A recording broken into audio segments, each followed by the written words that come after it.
A juntar às comemorações Abril, Mês da Liberdade e ao Dia Mundial do Livro, o pavilhão multiusos do Clube Desportivo Os Águias recebeu a 19ª edição da Feira do Livro.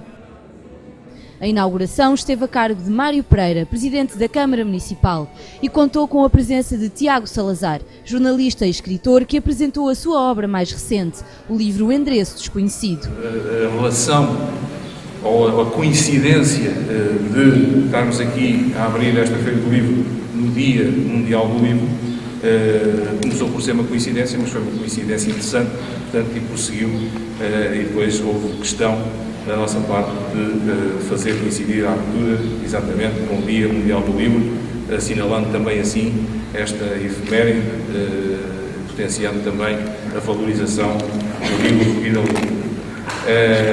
Integra-se nas comemorações do 25 de Abril, mês da Liberdade, que se vai aproximando da etapa final com um conjunto no total de cerca de 40 realizações diferentes ao longo deste mês, passando ainda, ou melhor, começando ainda no mês de março com o Dia da Juventude, o Festival da Juventude. E terminando agora, naturalmente, neste espaço do Pavilhão dos Águias, com as várias iniciativas da Feira do Livro. Portanto, pretendemos comemorar Abril, pretendemos também, assim, valorizar a democracia e a liberdade que foram duramente conquistadas ao longo da luta de muitas gerações, incluindo muitas centenas de albiacenses, que cada um à sua forma, à sua maneira, acabou por contribuir decisivamente para aquilo que foi a restauração das liberdades e a conquista da democracia em 25 de abril de 74. Portanto, é nesse sentido também que procuramos dignificar este período, esta data e tudo aquilo que ela simboliza. Temos este ano como novidade exposições, normalmente há uma exposição temática por Feira do Livro, este ano integrada num mote que lançámos, que é Alpiarça, 98 anos de Conselho, séculos de História. Temos aqui patentes duas exposições, como referi, uma sobre os primórdios da humanidade e os primórdios da presença humana nesta região, uma exposição, uma mostra de arqueologia da coleção dos Patutos, que abarca o período do Paleolítico, Neolítico, até à idade, ao período, às idades dos metais, com um conjunto de peças importantes no nosso espólio e que também colocam a Alpiarça como uma referência neste âmbito particular da arqueologia. Num outro âmbito da história, mais recente, da história contemporânea, procurámos também realizar uma pequena mostra da escola durante o período do Estado Novo, durante o regime fascista em Portugal, fazendo expor um conjunto de fotografias de alunos, de turmas, que perpassam um período de cerca de 40 anos de vigência, enfim, coincidem também com a vigência, em grande medida, do regime ditatorial em Portugal. É também uma forma das nossas crianças, dos nossos jovens, perceberem as grandes diferenças entre as condições educativas que eram dadas aos seus avós, aos seus pais, relativamente àquelas que têm hoje em dia. Portanto, é importante também valorizar este aspecto da democracia, que é a educação pública, a educação que temos e que, enfim, e aquilo que temos de bom resultado também do 25 de abril de 74.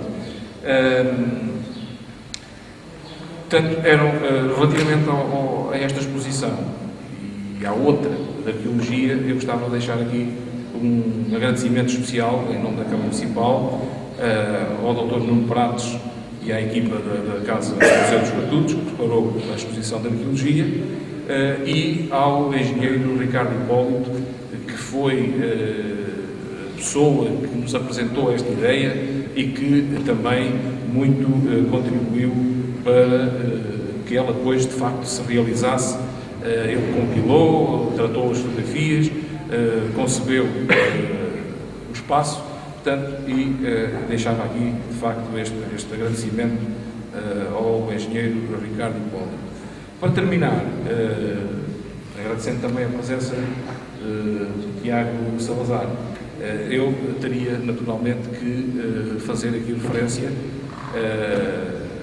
e o agradecimento também, ao trabalho da equipa da Biblioteca Municipal, aos trabalhadores da autarquia, não é? que puseram de pé a Feira do Livro, e também a uma pessoa especial, o Vasco Aguiar, que desde a primeira hora tem estado envolvido de forma muito intensa, a solicitação minha, na preparação e na realização destas e todas estas iniciativas e do próprio programa que as antecedeu, do Abril, Mês da Liberdade. Portanto, deixava também, em nome da autarquia, esta referência e este reconhecimento. Portanto, a todos, uma boa Feira do Livro e, se possível, comprem livros que ajudam a cultura, ajudam o município, embora muito residualmente, como é evidente, e ajudam-se a vós próprios. Não é? Muito obrigado.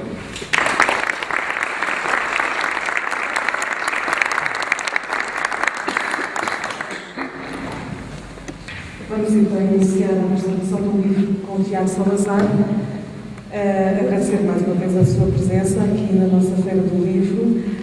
Possivelmente eu tenho aqui o livro que vamos ter o prazer de conhecer, interesse desconhecido para quem ainda não teve a oportunidade de ler, e vou ler aqui uma pequena intervenção só para termos uma ideia de quem, para quem não sabe, quem é o Tiago Salazar. Nasceu em Lisboa em 1972, formou-se em Relações Internacionais e estudou guionismo e dramaturgia em Londres. Jornalista há mais de 2 décadas, tem publicação dispersa na imprensa portuguesa e brasileira, entre as quais nas revistas Grande Reportagem, Blue Travel, Vogue e Egoísta. Apresentou na televisão o programa de viagens em preço desconhecido e é colaborador permanente da revista MS no Diário de Notícias. Elaborou ainda guiões para televisão, foi assessor de gabinete de imprensa do Instituto Camões, comissário de um Salão Internacional de Artes Plásticas e em 1995 foi galardoado, com o Prémio Jovem Repórter do Centro Nacional de Cultura. É ainda autor de contos publicados no DN Jovem, Diário de Notícias Jovem, e do DNA, do Diário de Notícias, no Expresso e da revista Ficções. Ele tem mais livros, hoje só temos, infelizmente, não conseguimos mais, as editoras às vezes nem sempre nos trazem aquilo que queremos, Viagens Sentimentais, Interesse Desconhecido, que ele é intitulado Viajantes, aliás, de profissão mesmo, não é? Andarilho Viajante. E neste livro fala-nos dos países da União Europeia que muitas vezes nós não temos a oportunidade de ouvir falar com tanta frequência como os mais conhecidos, França, Alemanha, etc.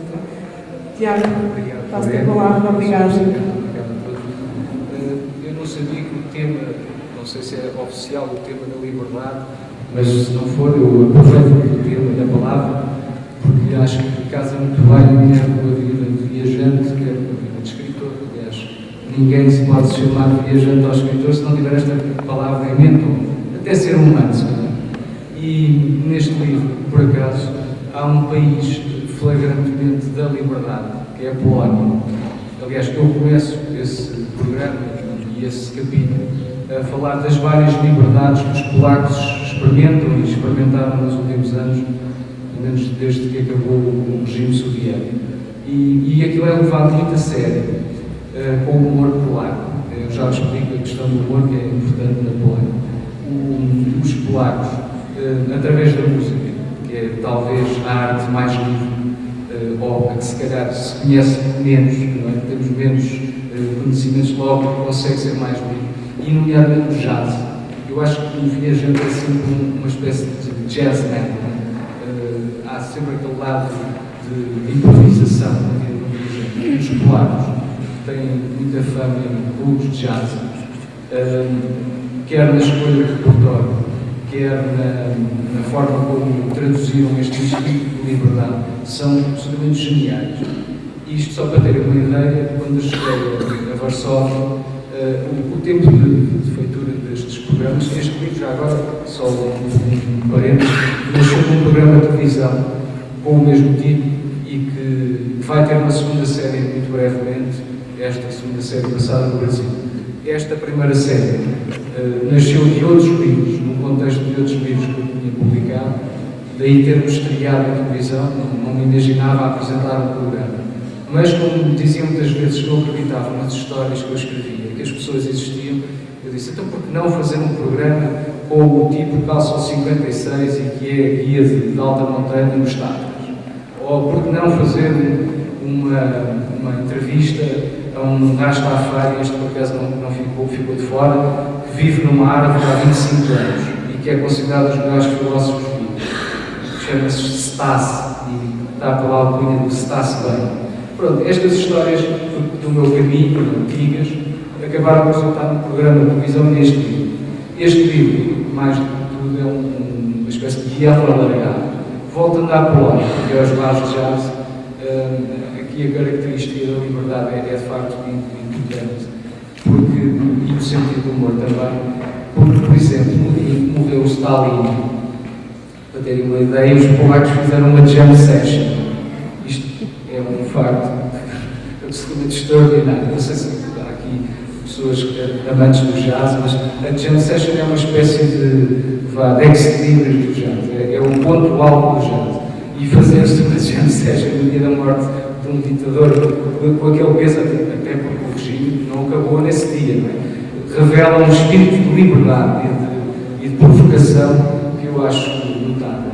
E isto continua a ser a realidade dos polacos, fora até das grandes cidades. A visita à Polónia passou por Varsóvia, Cracóvia e depois por terras mais pequenas, uma delas chamadas Białowieża, tem um parque incrível de bisontes. O bisonte é um animal ameaçado e que tem ali um parque natural, aliás com uma floresta virgem, uma floresta intocada, e os bisontes vivem nessa região. Aliás, o programa acaba aí, num sítio deslumbrante, provavelmente um endereço desconhecido para a maioria das pessoas. E isso e umas minas de sal, também extraordinárias, onde vivem, seguramente há mais de 100 anos, gerações de mineiros a fazerem esculturas de sal. Outro lugar inacreditável, uma profundidade também anormal para uma mina. Falamos de quase 250 metros. Agora no Brasil, por acaso, apanhei outros também, de Minas Gerais, extraordinários.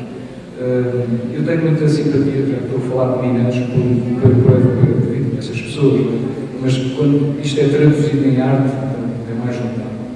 Mas voltando à palavra liberdade, porque é uma constante nas minhas viagens, quer como autor, quer como viajante. O outro país nesta ronda europeia que eu achei espantoso foi a Lituânia.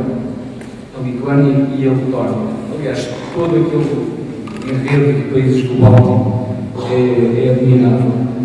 São pequenos países de população e também de território, e que conservam também esse humor. E eu digo que o humor volta a aparecer muito neste livro e é altamente defensável. Estamos a falar de história, uma história pesada, e resolver isto com este golpe de cintura é extraordinário. No caso, se a Lituânia ia falar da Letónia, isto atinge proporções também inauditas. Aqui, não sei se é tanto pelo desconhecido, porque isto provavelmente já foi filmado e deve estar, inclusive, disponível na internet. Mas há um jogo que eles jogam, um jogo chamado jogo de guerra, que se chama Fuga da URSS, que é um jogo que recria exatamente o que seriam as fugas no tempo da ocupação. Isto é uma população chamada Liepaja, que fica junto a uma praia. Do outro lado está a Suécia. E este jogo é altamente realista. Eu acho que é um dos momentos altos, quer do livro, que no programa acaba por passar muito rapidamente, estamos a falar de um programa de 25 minutos, mas são 3 minutos de jogo, em que eu experimento o jogo. Então, como é que se joga isto? Não sei se já jogaram um paintball, até o mais próximo que posso encontrar de jogo destes. Isto é feito ao ar livre, com armas, neste caso não com armas de paintball, mas com armas réplicas de armas usadas nessa época, pistolas, espingardas, e há um elenco de polícias, guardas, que fazem a vigia da costa e os participantes, os jogadores, tentam escapar. Já agora um dado importante, nunca ninguém conseguiu escapar. No entanto, foram presas muitas pessoas e assassinadas e torturadas várias. Esta realidade, que é o que é, a vida como ela foi no Chile, é recriada num jogo para turistas.